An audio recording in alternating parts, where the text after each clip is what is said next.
بسم اللہ الرحمن الرحیم۔ شروع اللہ کے نام سے جو بڑا مہربان اور نہایت رحم فرمانے والا ہے۔ بلغ العلا بکمالہ کشف الدجی بجمالہ حسنت جمیع خصالہ صلو علیہ وآلہ۔ حضرت واصف علی واصف صاحب فرماتے ہیں، بیدار کر دینے والا غم غافل کر دینے والی خوشی سے بدرجہ بہتر ہے۔ بے شک بدی کی تلاش ہو تو اپنے اندر جھانکو، نیکی کی تمنا ہو تو دوسروں میں ڈھونڈو۔ کیا خوب بات ہے۔ وہ شخص اللہ کو نہیں مانتا جو اللہ کا حکم نہیں مانتا۔ دنیا قدیم ہے لیکن اس کا نیا پن کبھی ختم نہیں ہوتا۔ دل سے کدورت نکال دو، سکون مل جائے گا۔ بے شک لوگ دوست کو چھوڑ دیتے ہیں، بحث کو نہیں چھوڑتے۔ کاش ہمیں یہ سمجھ آ جائے۔ بہترین کلام وہی ہے جس میں الفاظ کم اور معنی زیادہ ہوں۔ اچھے لوگوں کا ملنا ہی اچھے مستقبل کی ضمانت ہے۔ ہم صرف زبان سے اللہ اللہ کہتے رہتے ہیں۔ اللہ لفظ نہیں، اللہ آواز نہیں، اللہ پکار نہیں۔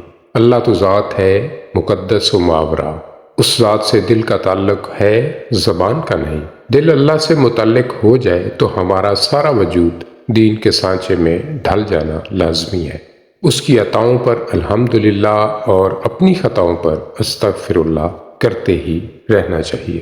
اتنا پھیلو کہ سمٹنا مشکل نہ ہو، اتنا حاصل کرو کہ چھوڑتے وقت تکلیف نہ ہو۔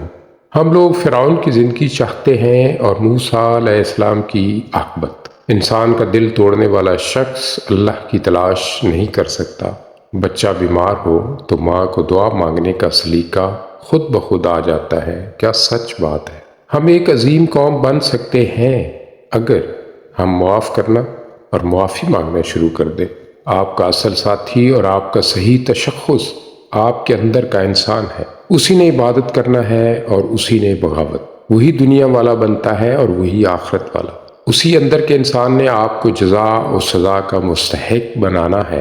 فیصلہ آپ کے ہاتھ میں ہے۔ آپ کا باطن ہی آپ کا بہترین دوست ہے اور وہی بدترین دشمن۔ آپ خود ہی اپنے لیے دشواری سفر ہو اور خود ہی شادابی منزل۔ باطن محفوظ ہو گیا تو ظاہر بھی محفوظ ہوگا۔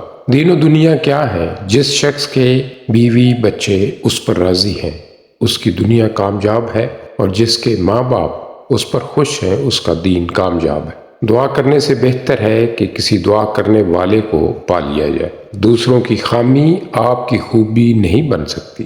خیال بدل سکتا ہے لیکن عمل نہیں بدل سکتا۔ اللہ ہمیں ان باتوں پر سچے دل سے عمل کرنے کی توفیق عطا فرمائے۔ آمین ثم آمین۔